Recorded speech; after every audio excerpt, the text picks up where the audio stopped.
बरेली के थाना इज्जत नगर के शिकारपुर चौधरी में महिला की संदिग्ध अवस्था में मौत। थाना इज्जत नगर के शिकारपुर चौधरी में एक महिला की संदिग्ध अवस्था में मौत का मामला सामने आया है। लड़की के मायके वालों का आरोप है कि ससुराल वालों ने 10 लाख रुपए की डिमांड की थी। इसके न देने पर उन्होंने उनकी बेटी को फांसी के फंदे पर लटका दिया।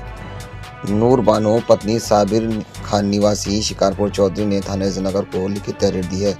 उनकी बेटी रजिया को गांव का ही एक युवक कासिम पुत्र जाकिर हुसैन 3 साल पहले भगा कर ले गया था। पुलिस की मौजूदगी में ही गांव वालों ने दबाव डालकर रजिया का निकाह कासिम से करवा दिया था। निकाह के 6 महीने बाद से ही रजिया के ससुराल वाले उसके साथ मारपीट व उसे तंग करते रहते थे, जिसमें उसके पति कासिम, ससुर जाकिर हुसैन, कासिम की मां परवीन, कासिम की बहन निशा और उसके भाई शाकिर और मुजम्मिल ने एक राय होकर दहेज की मांग करना शुरू कर दी। रजिया के निकाह के 1 साल बाद उन्होंने 2.5 लाख रुपए और पूरा दहेज अपनी बेटी रजिया को दिया था, लेकिन उसके बाद भी उनकी पैसे हवस कम न हुई। उन्होंने मिलकर रजिया पर घर से 10 लाख रुपए लाने का भी दबाव डाला। बरेली से सैयद आसिफ की रिपोर्ट। क्या नाम भैया आपका? इमरान। हैं? इमरान आपकी कौन सी है? हमारी साली थी। कैसे खत्म हो गई? कितने फांसी लगाई? अरे इन्होंने घर में इनके घर वालों ने फांसी लगा दी इनके। किस तरह लाई? क्या मांग करते थे? मांग क्या करते थे? दहेज की मांग करते थे। पैसा मांगा था, दहेज तो जो देना था ससुरालियों ने दे दिया और बाकी पैसे की मांग की थी इन्होंने। तो उन्होंने जो है ससुरालियों ने कुछ दिन का टाइम मांगा कि टाइम दे दो हमें थोड़ा सा, बाकी हम इसका इंतजाम करते हैं। फिर तो जब तक 10 लाख रुपए की मांग करी थी इन्होंने, 10 लाख की मांग करी थी। फिर जो है कुछ दिन का टाइम मांगा, फिर टाइम दिया, 15 दिन का टाइम दिया। जब तक उन्होंने 4-5 दिन में ही मतलब कर दिया ये काम, फांसी लगा दी। अंदाज आपको पता लगा है किस किस ने मारा है? अंदाज क्या, पूरे घर ने ही मारा है अंदाज। कोई सास ससुर हैं इनके और देवर हैं, 2-3 देवर हैं शायद उनके, और एक नंद है, दो सभी लोगों का हाथ लग रहा है मुझे तो उसमें।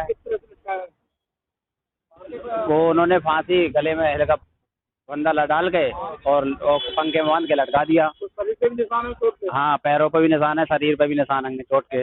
बहुत मारा भी है उसको। फिर क्या हुआ? फिर ये हुआ, जो सोना जेवर था वो 2.5 लाख रुपए का कम सोना जेवर था, वो भी सब कुछ दिया था उन्होंने। घर से फरार है? हाँ, घर पे कोई भी नहीं है, घर पे सब फरार हैं। परिवार वालों को लोगों को सूचना दी आप लोगों ने? नहीं, उनने नहीं थी सोचना। वो एक हमारी साली रहती है, उनसे सूचना मिली थी। फिर हम लोग गए तो वो फांसी खाई हुई थी, मतलब उस पंखे पे। कितना समय हो गया शादी? शादी को लगभग ऐसी 2 साल हुई हुई, 2 या पौने 2। क्या करते हैं? क्या मजदूरी करते थे ऐसे ही, बस गन्ने बनने का जूस वूस वगैरह बेचता था वो। कहाँ पर रहते थे? शिकारपुर चौधरी, खाना? थाना इज्जत नगर। अभी तो कोई गिरफ्तारी हुई किसी? नहीं, अभी तो नहीं है। बाकी पुलिस वाले वगैरह सब कुछ देखे हैं जांच उसके लिए। जब आप लोग पहुंचे तो फरार हो चुके थे? हाँ, लटकी हुई थी किस तरह से? नहीं लटके हुई थी, यहाँ ऐसे पंखे से लटके हुई थी जी। कहाँ से फंदा लगा हुआ था? दुपट्टे से, दुपट्टा था दुपट्टा। शादी के कितने समय बाद से परेशान करने लगे थे? शादी के 4-6 महीने तो सही रही, कोई शिकायत नहीं मिली मतलब। बाकी मारने उड़ने की शिकायत आती थी तो हम लोग कहते तो हो सकता है घर में रफड़ा होता रहता है छोटा मोटा, तो ध्यान नहीं दिया। मतलब फिलहाल ये थोड़ी ना पता था कि फांसी दे के मार देंगे मतलब। तो देखा, इतना थोड़ा सोचा था मतलब। तो देखा उन्होंने फांसी लगा दी फिर। चोट बहुत लगी हुई है, पैरों में, हाथ में, जिस्म में, पूरे बहुत मारा है।